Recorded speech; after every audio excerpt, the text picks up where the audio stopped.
Sa mga unang pagdinig ng Blue Ribbon Committee sa ilalim ng pamumuno ng kasalukuyang chairperson, iminungkahi ko po, Ginoong Pangulo, na anyayahan din si dating Governor Luis Chavez Singson na nagpahayag din ng kahandaan at kagustuhan na dumalo upang tumestigo sa mga flood control projects sa Ilocos. Wala rin pong nangyari, Ginoong Pangulo. We are now seeing a clear pattern in this mambo-jumbo that whenever a witness points to former Speaker Romualdez as being linked to the controversy, the credibility of that witness is quickly placed in question. In an ambush interview at the Senate on November 14, 2025, by various media outlets, the BRC chairman clarified that a remote sworn testimony will be allowed only if Saldico appears before Philippine Embassy or Consulate, and a request for a Zoom meeting under oath will be valid. First, Saldico fears for his life and therefore he cannot go to any Philippine embassy. Kung si Gutesa nga ay bigla na lang naglaho na parang bula. Sa halip na suportahan at pakinggan ang mga naglalantad ng katotohanan, sila'y pinababayaan at nailalagay pa sa panganib. Second, the statement is incorrect because under the Apostille Convention, which the Supreme Court already implemented under OCA Circular number 210-2023, Saldico can take his oath before any commissioned notary in Portugal or elsewhere in Europe. He doesn't have to do it before a Philippine consular office. All he has to do is for his sworn statement to be apostilled in that foreign country, and it will have the effect of a statement sworn before a Philippine consulate. In the 8th hearing on January 19, 2026, the BRC chairman stated, "Let me emphasize the point, or one point. We always go wherever or where the evidence leads us. We do not target any particular person, nor do we have the intention to cover up for anybody." If that is truly the guiding principle of this investigation, Mr. President, then several matters should have been highlighted and pursued with equal vigor. For instance, on November 18, 2025, he made a revelation during the plenary debates of the 2026 budget on general principles in the presence of DBCC officials. Sinabi niya na base sa usapan nila ni Yusek Bernardo, meron siyang may mga taong nagne-name drop sa Pangulo, tulad ni na Yusek Adrian Bersamin at Yusek Traigib Olaybar, na nagutos kay Saldico na ipasok sa BICAM yung insertions ng 100 billion. Panoorin po natin ang video, Mr. President.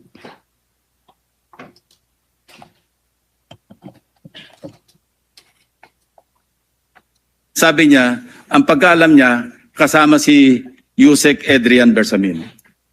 8 billion pesos, Mr. President, in at least 10 deliveries. The modus that yung arrangement nila is, may tigisa silang armor van. May armor van si Yusek Olaybar, may armor van siya, magpapark sa basement ng Diamond Hotel, darating yung van driven by Olaybar, and possibly, sabi niya, hindi siya sigurado, and possibly along with Adrian Bersamin. Bakante yung armor van, ipapark, idadrive yung isang van na puno ng pera. Ranging from 800 million hanggang 2 billion. Umabot ng 2 billion only because sometime in March, yung kanyang date na sinasabi from, I think, March hanggang April, yung delivery. Very good nga raw siya, sabi ni Yusek Olaybar, kasi nakakapag-deliver. Ang biggest kasi naipon, because March 11,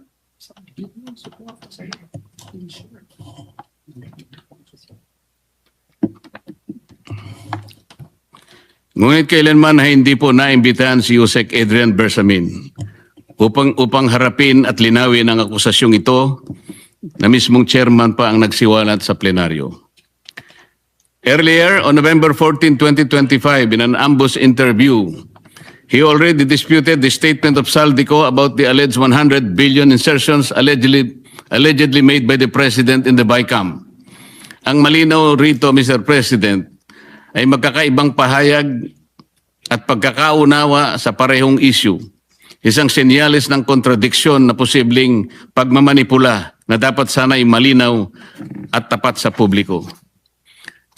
This becomes particularly concerning in light of the second supplemental affidavit of former DPWH Undersecretary Roberto Bernardo dated November 10, 2025, where he disclosed that he handled 5 billion worth of projects for former DPWH Secretary Manuel Bunoan each year from 2023, 24 to 25, with kickbacks of 15% therefrom. From this kickback, 75% will be shared by Bunoan and Cabral. The 25% goes to Bernardo. Pinayagan din ng chairman ng BRC ang pakikialam ng DOJ sa mga pagdinig, lalo na sa pagpili ng mga gagawing testigo sa ilalim ng Witness Protection Program. Ito ay sa pamamagitan ng sapilitang pagre-require ng restitution na hindi naman hinihingi ng batas. Hindi rin po binigyan ng pansin ang mga naging kaganapan sa number 30 Tamarind Street, South Forbes, na binigyang diin ni Saldico sa isa sa marami niyang video revelations. Sinabi ni Saldico na nag-deliver siya ng 1 billion sa lugar na yon, 200 million noong December 2, 2025, at 800 million noong December 5, 2025. Ayon po kay Saldico, ang paghahatid ng 200 million ay ginamitan ng isang Grandia Elite. Yun namang 800 million ay ginamitan ng dalawang Grandia Elite. Ang mga ito ay tinanggap di umano ni Yusek Jojo Cadiz sakay ng kanyang Toyota Fortuner kasama ang kanyang driver. Ang mga perang ito ay inihatid daw sa bahay ng Pangulo sa Naray Street gamit ang mga nabanggit na mga sasakyan. Ang dami pong dapat inimbitahan upang linawin at maimbestigahan ang bagay na ito. Sa Yusek Jojo Cadiz at ang kanyang driver, ang mga opisyalis ng korporasyon na may-ari raw ng bahay, si Nelson Go na dami raw ni Martin Romualdez sa nasabing korporasyon, ang security agency na bantay sa nasabing lugar upang makuha ang logbook ng pagpasok at paglabas ng mga sasakyan noong December 2 at December 5, 2025, o kaya ang CCTV footages para makilalang ganap ang mga sasakyan at drivers na may dala ng mga sasakyan at sa pagitan ng alas 9 hanggang alas 10 ng umaga. Sa halip, ang tinawag po ay dalawang babae na nagtakip pa ng mukha at hindi nagbigay ng sworn statement sa mga miyembro ng BRC. At nung tanungin ko sila, napansin naman po ninyo, Ginoong Pangulo, ang chairman pa ang sumasagot. Given the seriousness of these allegations, one cannot help but ask, why has Yusek Cadiz not yet been invited to testify before the BRC? The public deserves answers, but some key witnesses remain uninvited. In the same second supplemental affidavit of Bernardo, he further alleged that at least 5 cabinet secretaries and several undersecretaries had allocables recorded in what has come to be known as the Cabral files. On December 27, 2025, in a radio interview over DWIC, the BRC chairman echoed Bernardo's statement. At least 5 cabinet secretaries and some undersecretaries had allocables amounting to billions in the controversial 2025 budget. But the only names revealed were former DPWH Secretary Manuel Bunoan and former Executive Secretary Lucas Bersamin. Who are these other unnamed secretaries? And were they the same secretaries referred to by Bernardo in his second supplemental affidavit?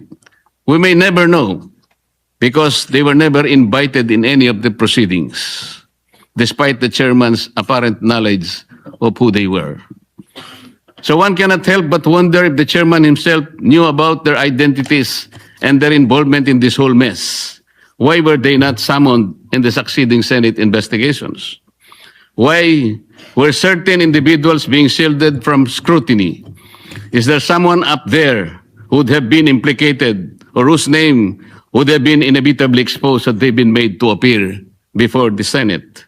Mr. President, the matter does not end here. On February 24, 2026, a press conference was held in which one Attorney Levy Baligod presented a joint affidavit from 18 former members of the Philippine Marine Corps a former enlisted personnel of the Philippine Army, and a reservist of the Philippine Army. The affidavit alleges that they were involved in the delivery of maletas filled with cash to various recipients, purportedly under the orders of Saldico. Sila po ay nagpahayag ng kanilang mga nalalaman tungkol dito sa malupit na pandarambong sa Kaban ng Bayan. Nabanggit nilang muli ang 30 Tamarin Street sa South Forbes Park, gayon din ang 14 at 41 Nara Street. Nabanggit din ang opisina ni Saldico sa House of Representatives at bahay daw sa Aguado sa harap ng Malacanang. Kinumpirma rin nila na totoo ang mga inihayag ni Orly Gutesa sa nakalipas na pagdinig ng komite. Bukod pa rito, isa sa mga nagsalitang ex-Marines ay tumestigong isinama siya ni Saldico nang magatid daw ng 5 malalaking maleta sa bahay ng Pangulo sa Ilocos Norte. Ayon sa kanyang pahayag, si Congressman Sandro Marcos pa umano ang tumanggap ng pera at ilang oras lamang ang lumipas ay dumating rin daw ang Pangulo at ang unang ginang. Pero ano po ang ginawa ng chairman ng BRC? Sa halip na iharap sa taong bayan at diretsahang tanungin sa kanilang mga pahayag, kahagad na pinag-alinlanganan ang kanilang kredibilidad. Bago pa man masuri ang kanilang salaysay sa harap ng Senado, tila nabuo na ang isang konklusyon sa mismong chairman na dapat sana ay siyang magsiyasat nito. Ipinagkibit-balikat na lamang ang kanilang mga salaysay nang hindi man lang binigyan ng oportunidad na sumagot sa mga konklusyon at teorya. Kung ang kanilang mga pahayag ay hindi kapani-paniwala, lalong nararapat na sila'y paharapin sa isang formal at pagdinig upang doon mismo masubok ang kanilang inihayag.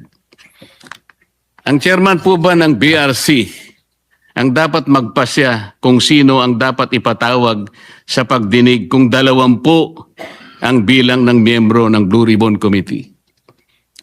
Nakonsulta po bang isa-isa ang mga miyembro ng BRC?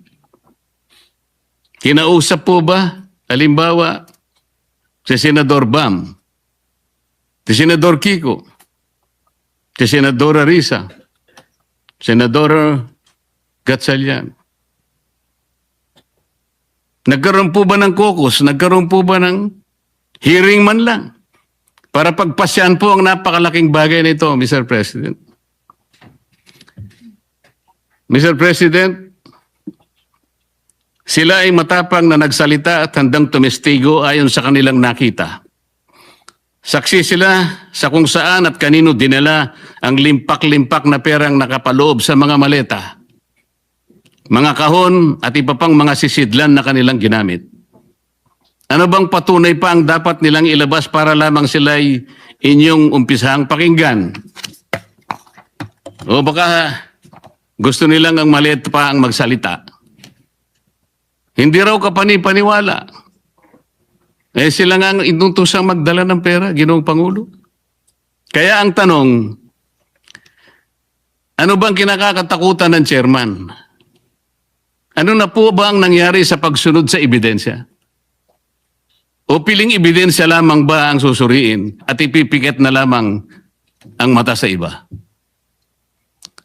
Ngayon sa Romans 1:18, nahayag mula sa langit ang pot ng Diyos laban sa lahat ng kalapastanganan at kasamaan ng mga taong dahil sa kanilang kasamaan ay hinahadlangan ng katotohanan. Hanggang kailan po itong tahasang pagharang sa katotohanan, Ginoong Pangulo?